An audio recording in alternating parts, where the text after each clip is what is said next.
Hello and welcome to Religion and Life. I'm your host, Ozzie Ostwalt. Secular culture often functions in ways that religion works. We see this in sports, politics, art, and entertainment. Sports fanatics hold a religious loyalty for their teams and heroes. Art can carry implicit and explicit religious messages. Many Americans claim to find spiritual fulfillment outside the boundaries of traditional religious institutions, and celebrities often function as modern-day saints. My guest, Dr. Maria Pramaggiore, studies popular culture and celebrities and will help us understand how secular parts of our culture can often act very much like religion. Welcome, Maria. Thank you. I'm glad to be here. Thank you for coming on today. I appreciate it. We are delighted to have you here at Appalachian State University. You're a new faculty member and come to serve us in the role of chair of the Department of Interdisciplinary Studies. So I wanted to give you just a moment to introduce yourself to the community, where you're from, where you're coming from, what your goals are here with the department, maybe describe the department a little bit, and what your interests are professionally. Okay, sure. Thanks for that. Yeah. I am new to Appalachian State, but I'm not new to North Carolina. I have a background in film and media and gender and sexuality studies, and I taught for a number of years at North Carolina State in the English department and in film studies. And in 2013, I moved to Ireland and started teaching at Maynooth University, which, interestingly enough, in the context of your program, Maynooth University began as a seminary in Ireland.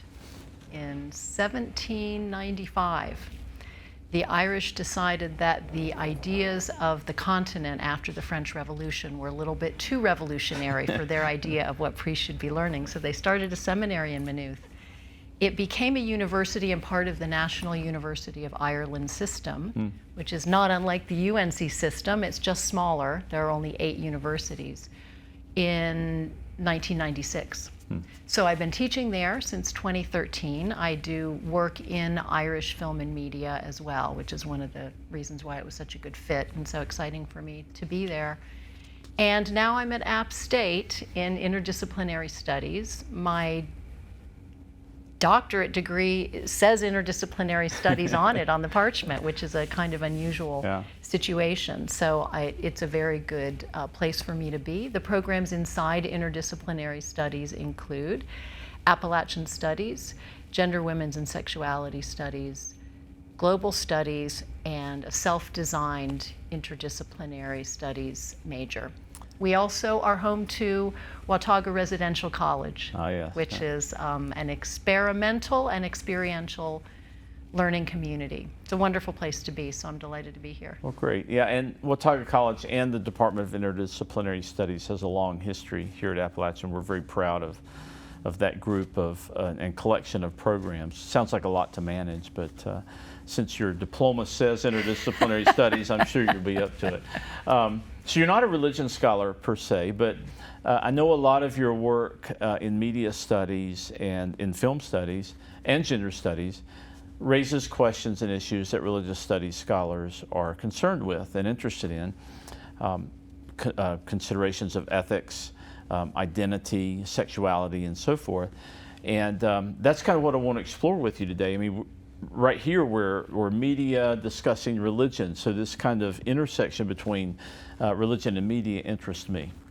I also kind of am interested in this Irish background as well. So I thought maybe we could start by reflecting on some work you did with how the media treated Irish clergy recently, and kind of the intersection of media and religion in the public eye.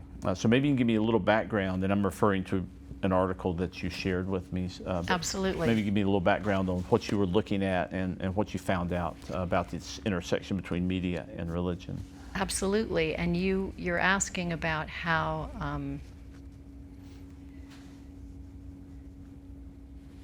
religion uses celebrity, but it's also how celebrities use religion and the media. In other words, it's a very dynamic, fully in the round relationship. Yeah, and I neglected to use that word celebrity because that's a key here to what you're talking about, right? Yeah, so it's interesting. I have not always thought of myself as a scholar deeply interested in celebrity studies, and a lot of people might think that's a quite light touch or less than deep endeavor. But it turns out it's a really interesting field that allows you to get into human behavior of all kinds. You mentioned fanatics, fans, right? We think about, when we think about celebrity and stardom, which is how the field sort of really started by a scholar named Richard Dyer, a British scholar in the 1970s, really.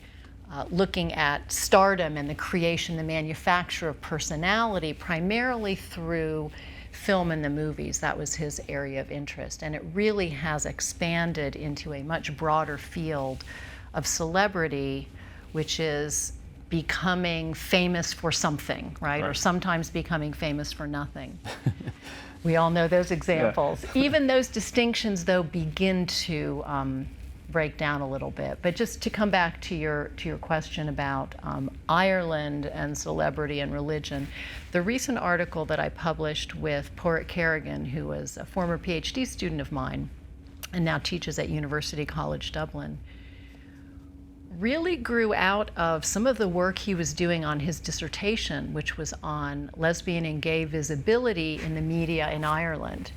And this was really kind of a spin-off.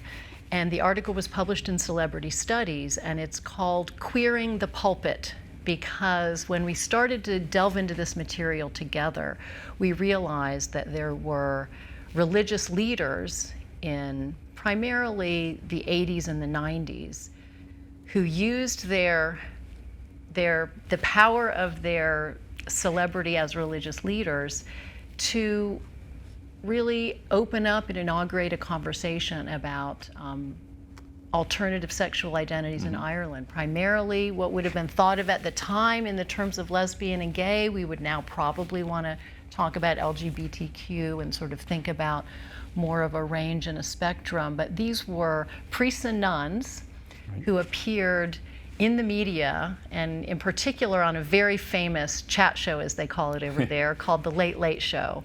And the presenter of that show was Gay Byrne. It would almost be like The Tonight Show with Johnny Carson. The entire country would watch this show. It was the only thing going. Their media ecosystem is quite small. I mean, until there was cable, until there was internet. So The Late Late Show would have been something everybody saw and talked about. And in the 80s, for example, two ex-nuns, Rosemary Kerb and Nancy Monahan. Rosemary Kerb was a professor at Rollins College, edited a book called Breaking Silence, and it was about the sexuality of nuns in the convent. And it was quite controversial. It was published in the US. It was literally banned in Boston. Really? Yes. And they went to Ireland on a tour. They were invited to do a speaking tour. And the books that were accompanying them were seized by customs, 1,500 copies of the book. The book that they published. Exactly, yeah, Breaking Silence. But they were invited onto The Late Late Show, partly because the national broadcaster, it's called RTE, probably had people working in the production department who were quite interested in having these conversations, particularly a man named Edmund Lynch, who is still around and has a lot of good stories to tell. But so the nuns, the ex-nuns, came on the show.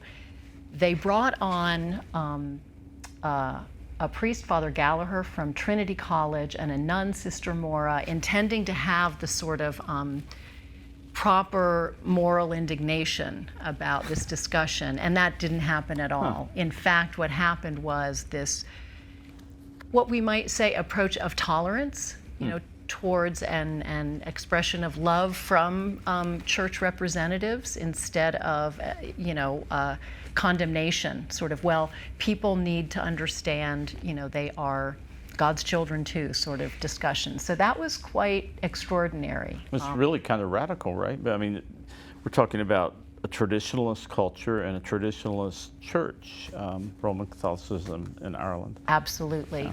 Yeah.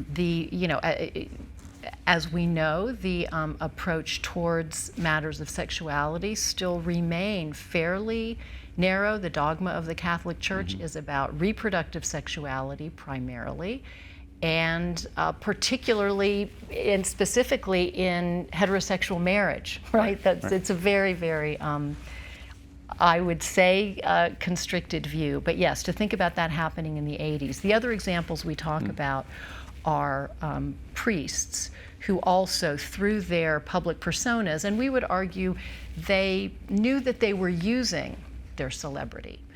They knew that they had this power to draw an audience, not just scandal. We know that there are a number of scandals related to church abuses, and particularly priest and nun abuses in Ireland and everywhere. And we make it clear in our article to say we're well aware of this history. Right. And we're sort of talking about a slightly different history where religious leaders took it upon themselves to take a stand in a very difficult scenario. So one of the other priests that we talk about is kind of an interesting case, kind of an ambiguous case, Michael Cleary.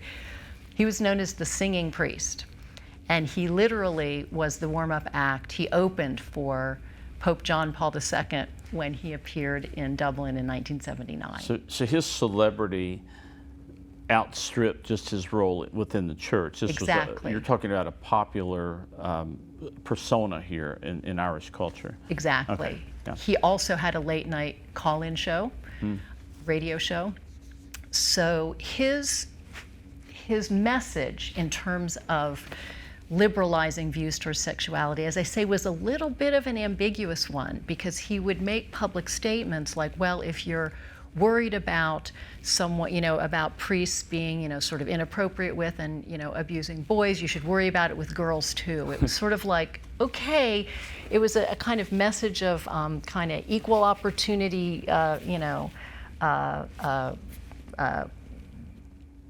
concerns about what was happening, but it was sort of even just naming the fact that there were sexual matters to be considered in terms of the priesthood. Well, so the tendency when the popular culture considers the Roman Catholic priesthood, or nuns for that matter, the tendency is to think that these are asexual personas. Correct.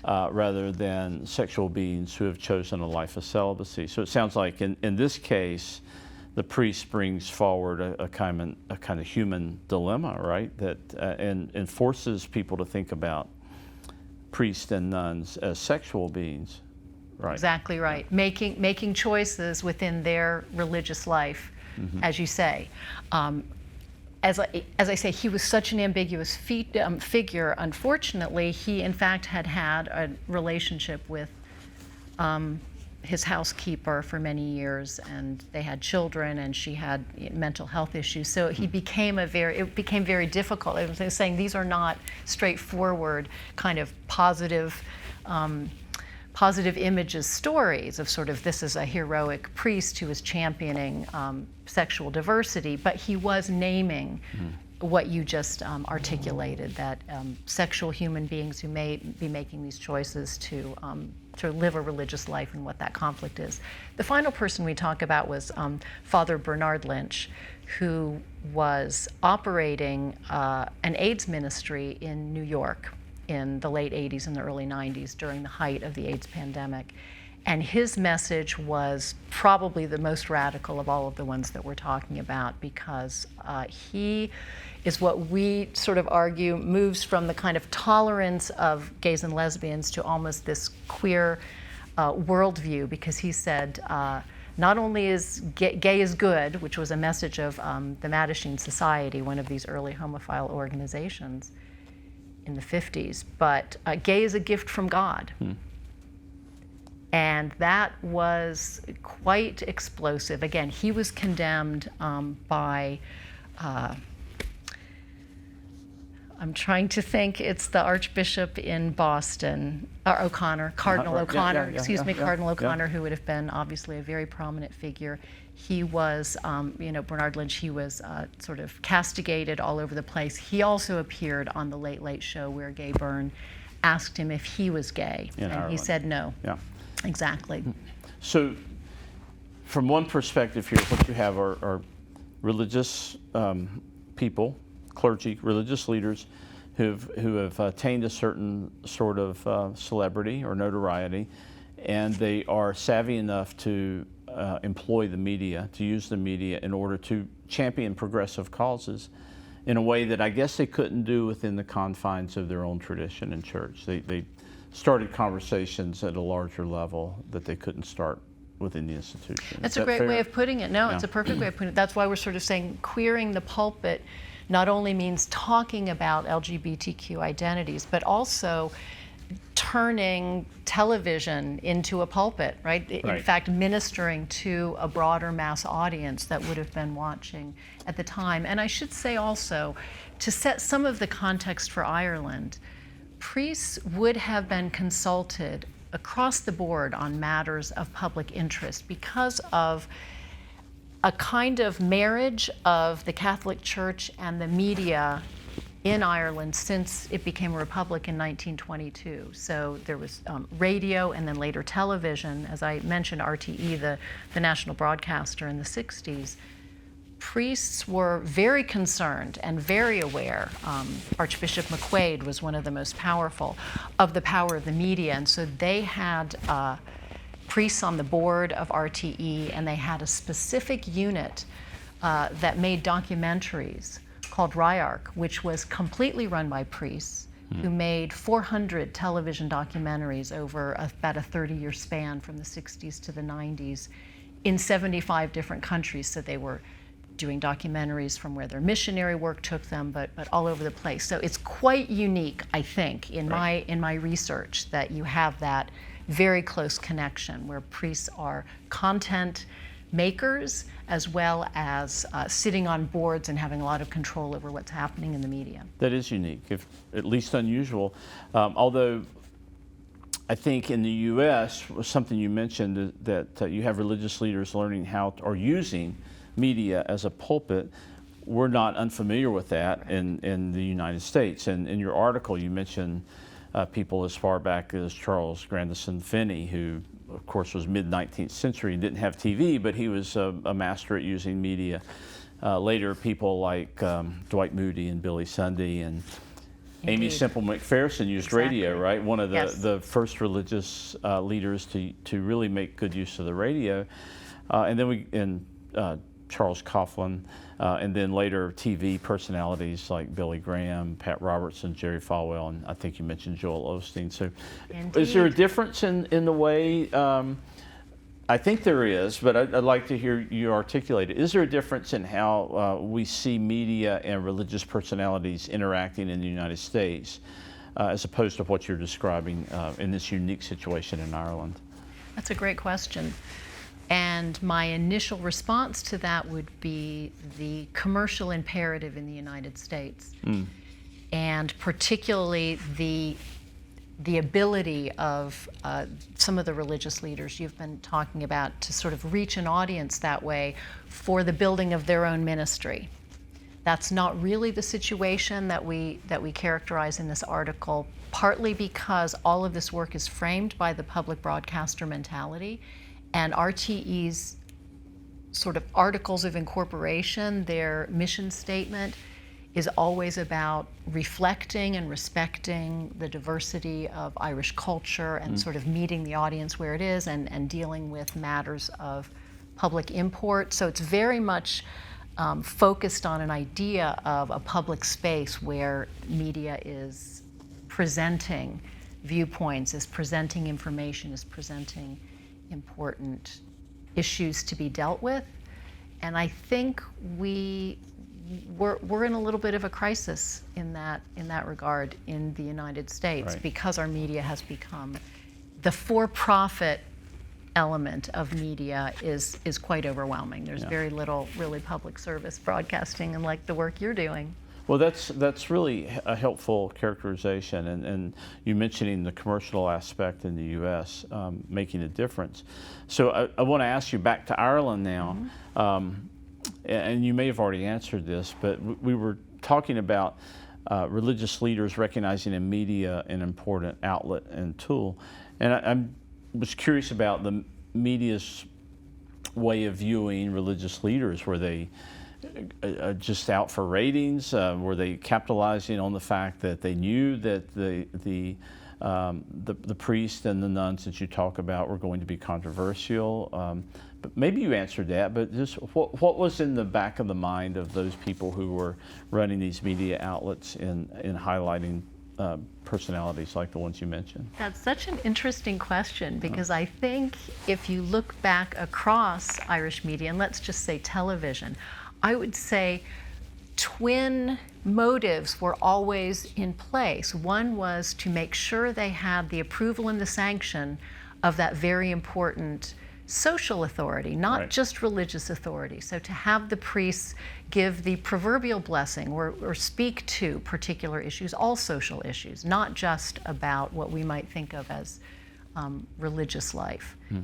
But the other side of things is exactly that, that drive to be entertained. And I think you might remember in the article Porrick and I wrote, there was mention of one of these RIARC documentary priests. He was called the magician priest. I remember that. And he performed a sword trick, and he literally said, "It's not black magic, Right. it's a trick." That was his shtick. That was his thing. And so you do see, and the singing priest, as I have mentioned, so you do see the taking advantage of the sort of religious authority and making sure they're covering all their bases, whatever that might mean, but then exploiting what is startling or sensationalistic about the religious celebrities as well.